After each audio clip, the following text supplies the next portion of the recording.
La question de la place des femmes dans la langue n'a pas fait son apparition avec les débats contemporains sur l'écriture inclusive. La disparition des formes féminines est le résultat d'un long processus de masculinisation de la langue. Donc dire que la féminisation des mots va à l'encontre de la vraie langue des grands auteurs classiques, eh bien c'est faux. Il s'agit à la fois de démasculiniser la langue en refusant les règles qui sous-tendent que le masculin l'emporte sur le féminin, et de remettre en question l'idée selon laquelle il existerait un masculin générique qui ferait office de neutre en français. La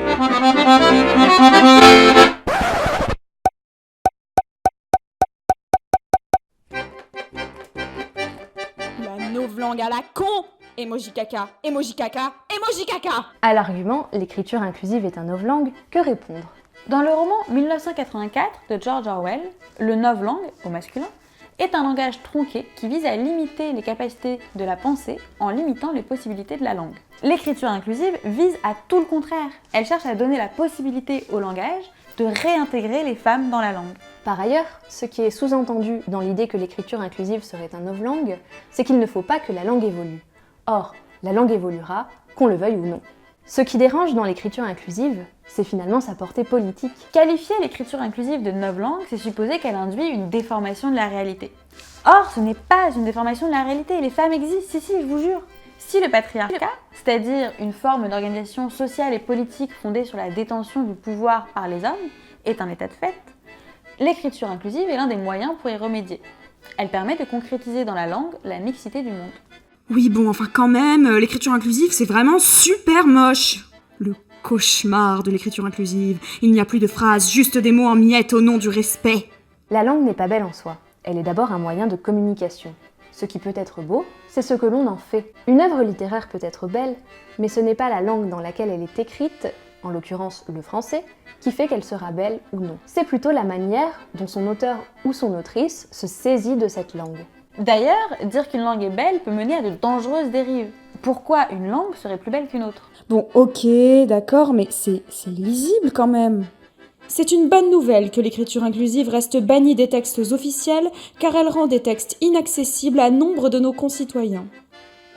#accessibilité. Certes, l'écriture inclusive n'est pas nécessairement très pratique ni simple.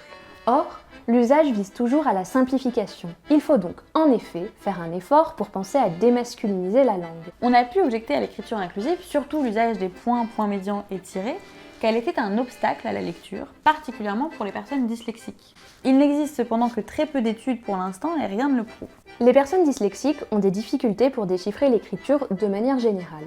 Il existe donc un certain nombre de moyens pour leur faciliter la lecture, utilisant notamment des caractères gras ou colorés afin de découper les mots. La présidente d'un groupe d'associations, la Fédération française des 10, juge que l'écriture inclusive n'est pas une entrave majeure à la lecture. Oui, enfin, quand même, ça rend l'apprentissage du français beaucoup plus difficile. Quand 100% des locuteurs maîtriseront la langue française, alors on pourra la complexifier.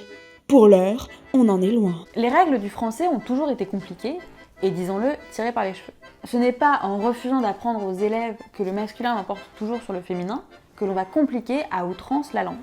Comme pour les personnes dont le français est la langue natale, utiliser l'écriture inclusive n'est pas forcément facile au début, mais on s'y habitue assez vite. Une fois de plus, il est important de rappeler que la démasculinisation de la langue est une démarche politique. Franchement, c'est vraiment votre combat prioritaire ? Cet argument est très contestable. Il n'y a pas d'incompatibilité entre les moyens de lutte quand ils ont le même but. Démasculiniser la langue, c'est intégrer dans la pensée de tous les jours que les femmes méritent tout autant que les hommes d'exister dans la langue et donc dans la société. C'est déjà un argument très fort politiquement, et le tollé que provoque l'écriture inclusive depuis quelques années montre bien que c'est son rôle politique qui dérange.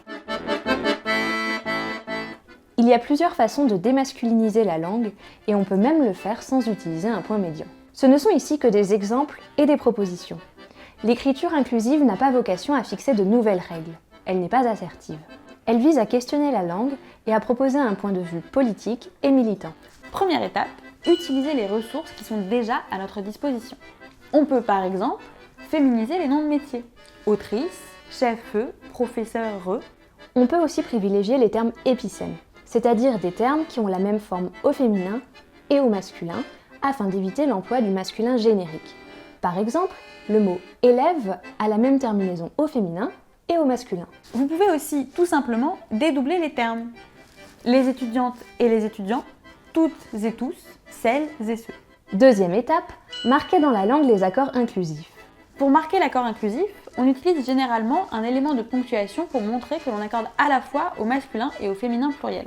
Contrairement à la technique du dédoublement, cela permet d'inclure les personnes non binaires dans les accords. On peut alors utiliser le fameux point médian, le point en bas, le tiret ou mettre la marque du féminin en majuscule. Troisième étape, les accords. Pour démasculiniser la langue, on peut trouver des alternatives moins absurdes que la fameuse règle du masculin qui l'emporte sur le féminin. Pour accorder, vous pouvez choisir comme racine l'accord de proximité dont nous avons parlé, ou alors l'accord majoritaire. 5 femmes et un homme étaient vertes de rage. Ici, on accorde au genre majoritaire dans le groupe nominal. Quatrième étape, là ça se corse un peu, les pronoms. Pour un pluriel inclusif, c'est-à-dire qui inclut les femmes, les hommes et les personnes non binaires, on peut utiliser d'autres pronoms comme il, qui ne change pas à l'oral, yel ou yel, et on trouve également celle et elle. On peut objecter qu'il est impossible de parler en inclusif. Détrompez-vous, de plus en plus de militantes et de militants tentent d'oraliser l'écriture inclusive. On peut utiliser le pronom yel à l'oral, par exemple, ou lire certaines formes en inclusif lorsque cela s'entend à l'oral. Dire tous plutôt que toutes et tous, ou organisatrices plutôt qu'organisateurs et organisatrices. Parfois, il est plus difficile de bien faire entendre l'inclusivité à l'oral. Et dans ces cas-là, il vaut mieux dédoubler, comme nous l'avons fait en disant militantes et militants. Dans tous les cas, on fait comme on peut. Un autre élément important à préciser et à déplorer est que le point médian n'est pas toujours lu par les logiciels de synthèse vocale utilisés par les personnes aveugles ou malvoyantes pour lire des textes. Il vaut donc mieux utiliser le tiret. Et malgré ces quelques difficultés, vous l'aurez compris, l'écriture inclusive est donc politique. Elle remet en question la masculinisation historique de la langue. Bien sûr, il ne s'agit pas de réécrire la littérature, mais de proposer une façon d'écrire qui permette de concrétiser dans la langue les luttes féministes actuelles. Pour chaque réforme de la langue, il y a une longue période de flottement avant son application par l'ensemble des locuteurs et locutrices. On peut donc espérer que bientôt, l'écriture inclusive ne sera plus anecdotique, mais se démocratisera jusqu'à devenir l'usage courant.